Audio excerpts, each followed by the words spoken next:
Nós temos aí um convidado ilustre na nossa audiência aqui, fazia tempo que eu não falava, com o nosso querido ex-prefeito de Porto Alegre, José Fortunati. Seja muito bem-vindo, Fortunati. Boa tarde.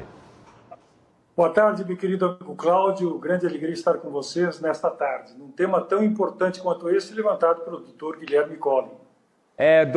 Fortunati, a gente tem aí uma situação que é um tema que atinge mais pessoas do que a gente imagina, né, Yasmin? Isso mesmo. Até vou aproveitar, dar boa tarde ao ex-prefeito, agradecer pela participação. A gente tem muitas dúvidas no nosso Facebook. Eu vou ler uma delas. O Deison Ornelas, acho que é isso. E quando a criança já está em nível alto de alienação, influenciada e tem idade para ser ouvida em juízo, qual o procedimento ou no que isso implica? O que um pai pode fazer? Eu acredito que essa dúvida seja, de uma forma geral, de muitos dos nossos telespectadores. O doutor Guilherme vai responder, mas eu queria perguntar antes pro ex-prefeito José Fortunati, a questão, essas políticas públicas que tratam esse assunto, a gente não vê muito isso ser muito divulgado, não é, Fortunati?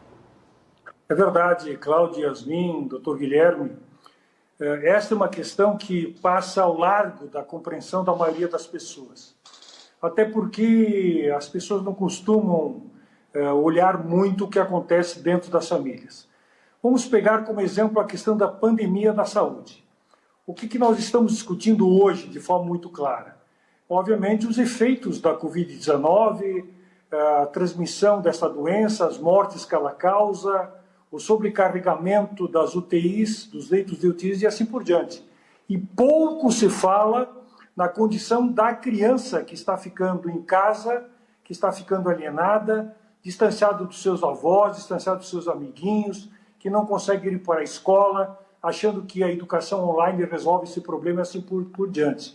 Já existem estudos iniciais que mostram claramente que nós estaremos agora, a partir de agora, com a chamada geração 21, que é exatamente essa geração da criança que sofre os problemas da Covid, que vai ter problemas emocionais, vai ter problemas de convivência, sociabilidade e assim por diante. Por que eu trago o tema da pandemia? Porque tem a ver, obviamente, com a questão da alienação parental. Na verdade, nós já estamos com um problema muito grande hoje, por causa do vírus, da convivência das crianças com seus avós. Isso tem causado traumas, tem causado sofrimento e assim por diante. Então, quando a gente vem para a alienação parental, a gente percebe que esse caso se agrava ainda mais, porque se a lei não for seguida à risca, se houver uma revogação da lei, se não houver, obviamente, critérios muito claros para que o pai ou a mãe, que não estejam, obviamente, com a guarda dos filhos, não permitindo a sua convivência de forma muito clara, é claro que isso vai deixar um efeito perverso na relação do pai ou da mãe com o seu filho, especialmente nos aspectos emocionais, que são fundamentais para o seu desenvolvimento ao longo do tempo. Por isso eu me associo plenamente a esta campanha. Criança não é mobília. Infelizmente, alguns juízes têm tratado a criança como mobília, levando em consideração que, de uma forma ou de outra, acabam autorizando que a criança seja separada ou do pai ou da mãe, como se ela simplesmente fosse um objeto, e não um ser pensante, não um ser que tem emoções, não um ser que necessita do afago do pai e da mãe, mesmo eles estando separados, o que é cada vez mais presente no nosso cotidiano. Por isso eu quero aqui endossar plenamente a campanha Criança Não é Mobília, porque nós temos que preservar os direitos da criança. Eu falo, acima de tudo, os direitos da criança.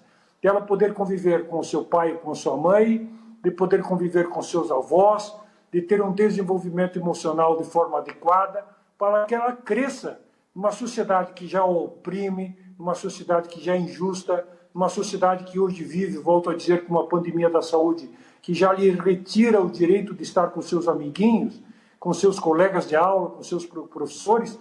Nós não podemos, de forma alguma, aumentar esse sofrimento através da chamada alienação parental, ou seja, da retirada da possibilidade da convivência da criança com seu pai e com sua mãe. Bem, ex-prefeito José Fortunati, muito obrigado pelo depoimento, viu? Para quem não sabe, o ex-prefeito José Fortunati é advogado, além de ser um dos políticos mais brilhantes que Porto Alegre já conheceu, que o Rio Grande do Sul e o Brasil já conheceu. Obrigado pela participação, pelo depoimento. Hoje o assunto é alienação parental, mas em outra oportunidade, José Fortunati, vou lhe convidar para a gente bater um papo sobre política aqui no programa.